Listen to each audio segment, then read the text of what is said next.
آپ سب لوگ بہت شارٹ نوٹس کے اوپر یہاں تشریف لائے. آپ سب کا تہہ دل سے پہلے تو شکریہ ادا کرتا ہوں، اس لیے کہ آپ کی وجہ سے مہاجر قومی موومنٹ کا موقف ہمیشہ عوام تک اور جو حکومتیں اور مقتدر حلقے ہیں وہاں تک ہمارا موقف آپ کے ذریعے پہنچتا رہا ہے.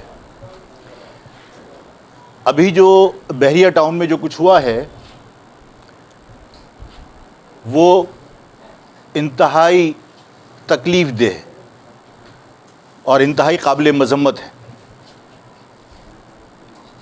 بحریہ ٹاؤن میں باقاعدہ کئی روز کی منصوبہ بندی اور تیاریوں کے بعد اور حکومت کی پرمیشن سے وہاں احتجاج کا اہتمام کیا گیا، یا احتجاج کے لیے تمام حکومتی سرپرستی میں تمام معاملات کیے گئے. اور اس احتجاج کی آڑ میں لشکر کشی کر کے بحریہ ٹاؤن میں جو سندھ کے شہری عوام کی انویسٹمنٹ تھی، جو وہاں لوگوں نے اپنے کاروبار وہاں اسٹیبلش کیے تھے اور جن لوگوں نے وہاں اپنی رہائش اختیار کی تھی، وہاں خوف و ہراس پھیلایا گیا، وہاں املاک کو نظر آتش کیا گیا اور وہاں بربریت کا مظاہرہ کیا گیا. آپ سب کے علم میں یہ بات یقیناً ہوگی کہ صرف بحریہ ٹاؤن کے اندر احتجاج نہیں کیا گیا. اگر بحریہ ٹاؤن نے کچھ زمینوں کا، یا جو بھی زمینیں ہیں، میں کچھ کا لفظ غلطی سے استعمال کر گیا، معافی چاہتا ہوں، مجھے نہیں معلوم کہ سندھ کے قوم پرست لوگوں کا کیا کلیم ہے کہ کتنی زمینوں پر وہاں قبضہ کیا گیا، لیکن جو بھی زمینیں الاٹ کی گئیں وہ تو سندھ گورنمنٹ نے الاٹ کی تھی. اگر احتجاج کرنا تھا تو سندھ گورنمنٹ کے خلاف احتجاج کرتے.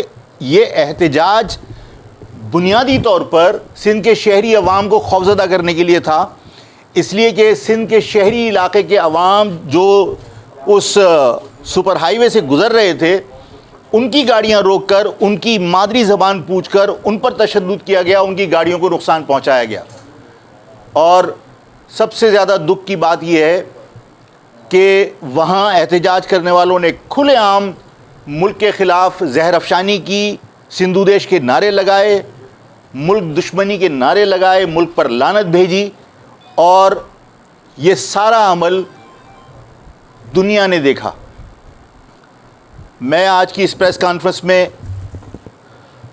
معمول کی طرح نہ حکومت سے کوئی اپیل کرنا چاہتا ہوں اور نہ میں کسی ادارے کو دوش دینا چاہتا ہوں اور ان سے کوئی اپیل کرنا چاہتا ہوں، اس لیے کہ تمام کے تمام معاملات اس شہر کا امن قائم رکھنے کے ذمہ دار لوگوں کی موجودگی میں ہوئے. میں ظاہر ہے کہ اس بات سے بھی واقف ہوں کہ جو احتجاج ہوا اس کی پرمیشن باقاعدہ سندھ گورنمنٹ نے دی تھی. تو جو کچھ ہوا، جن کی مرضی سے ہوا، ان سے اپیل کرنا، ان سے انصاف کی بھیک مانگنا، یہ ظاہر ہے کہ اس قوم کو زیب نہیں دیتا. میں اپنی قوم سے سوال کرنا چاہتا ہوں. آج اس حادثے کو سامنے رکھ کر میں یہ چاہتا ہوں کہ مہاجر قوم فیصلہ کرے کہ کیا آپ کے الیکٹرک کے لوگ آپ کے اوپر بغیر کسی بجلی کے استعمال کے بھاری بل آپ کو فراہم کر دیتے، آپ کے اوپر مسلط کر دیتے ہیں. آپ کے الیکٹرک کے خلاف احتجاج نہیں کر سکتے، اور اس شہر کے اندر رینجرز اور پولیس آپ کے کسی احتجاج کو برداشت نہیں کرتی. ہزاروں کی تعداد میں لوگوں نے آ کے ملک کے خلاف نعرے لگائے، ملک کے خلاف مغلظات بکیں، گھنٹوں وہاں پر املاک کو نظر آتش کیا گیا. اس سپر ہائی وے کے اوپر لوگوں کی مادری زبان پوچھ کر ان پر تشدد کیا گیا.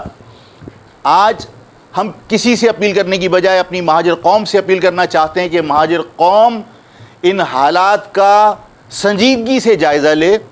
یہ واقعات ہماری قوم کے لیے لمحے فکریہ ہیں کہ اس شہر میں کسی سطح پر بھی ہم اپنے جائز حقوق کے لیے احتجاج نہیں کر سکتے. اس شہر میں کسی ایک شخص کی غلطی کو بنیاد بنا کر پوری مہاجر قوم کو ظلم کا عبرت کا نشان بنانے کی کوشش کی گئی. تمام جگہوں سے مہاجروں کو ملازمتوں سے بے دخل کر دیا. تمام جگہ سے مہاجروں کی تضحیک کی گئی صرف کسی ایک شخص کی غلطی کی بنیاد پر. آج تمام لوگ دیکھ رہے ہیں کہ پورے سندھ میں ایک بار نہیں متعدد بار اس شہر کے اندر ریلیاں نکالی گئیں اور پاکستان کے خلاف نعرے لگائے گئے. اب پوری قوم کو یہ دیکھنا ہے کہ کسی ایک شخص کی غلطی کی بنیاد پر آپ سب کو، پوری مہاجر قوم کو غدار گردانا گیا. اور آج کھلے عام پوری دنیا دیکھ رہی ہے کہ تمام لوگ ملک کے خلاف نعرے لگاتے رہے اور پاکستان کے خلاف مغلظات بکتے رہے. اب آپ کو یہ سب کچھ دیکھنے کے بعد فیصلہ کرنا ہے کہ کیا اسی طرح ظلم کے اوپر خاموش رہ کر اور مختلف سیاسی جماعتوں میں اپنے آپ کو تقسیم کر کے کیا آپ اپنے مستقبل کو محفوظ بنا سکتے ہیں؟ مہاجر قوم اس غلطی کے بعد جو پریس کلب کے اوپر 22 تاریخ کو الطاف صاحب نے کی تھی، اس کے بعد جس طرح ندامت کا اظہار کرتی رہی، میں ہمیشہ کہتا رہا کہ وہ کسی ایک شخص کی غلطی ہے. قوم اس غلطی کا بوجھ یا غلطی کا وزن ڈھونے کے لیے پیدا نہیں ہوئی. جس نے غلطی کی ہے اس کو اس کی سزا ملنی چاہیے. لیکن ہماری قوم مایوسی کا شکار ہو کر کوئی پیپلز پارٹی کی طرف بھاگ رہا ہے، کوئی کسی مذہبی جماعت کی طرف بھاگ رہا ہے.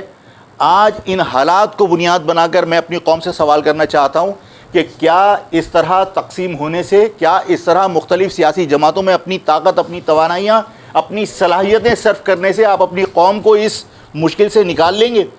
آج بحریہ ٹاؤن پر حملہ ہوا ہے، کل پاکستان کے اندر، سندھ کے اندر، سندھ کے شہری علاقوں میں باقی مہاجر بستیوں پر بھی حملے ہوں گے. ماضی میں بھی اسی طرح آپ کی مہاجر بستیوں پر حملے ہوئے ہیں. پکا قلعہ کا واقعہ ہو یا اندرون سندھ سے نقل مکانی ہو، یہ سب کچھ ہمارے سامنے ہے. آج مہاجر قوم سے میں اپیل کرنا چاہتا ہوں کہ اس واقعے کو بنیاد بنا کر خدا کے واسطے سنجیدگی سے سوچنا شروع کیجئے اور اپنے مستقبل کے بارے میں فیصلے کیجئے، مثبت فیصلے کیجئے، اتحاد پیدا کرنے کی کوشش کیجئے. یہ اگر ہم حکومتوں سے اپیل کرتے رہے تو حکومتوں کا رویہ ہم سب کے سامنے. دیکھیے جس قسم کے حالات ہیں، باقاعدہ کلاشن کوفیں دکھا کر مہاجر قوم کو مشتعل کرنے کی کوششیں کی جاتی ہیں.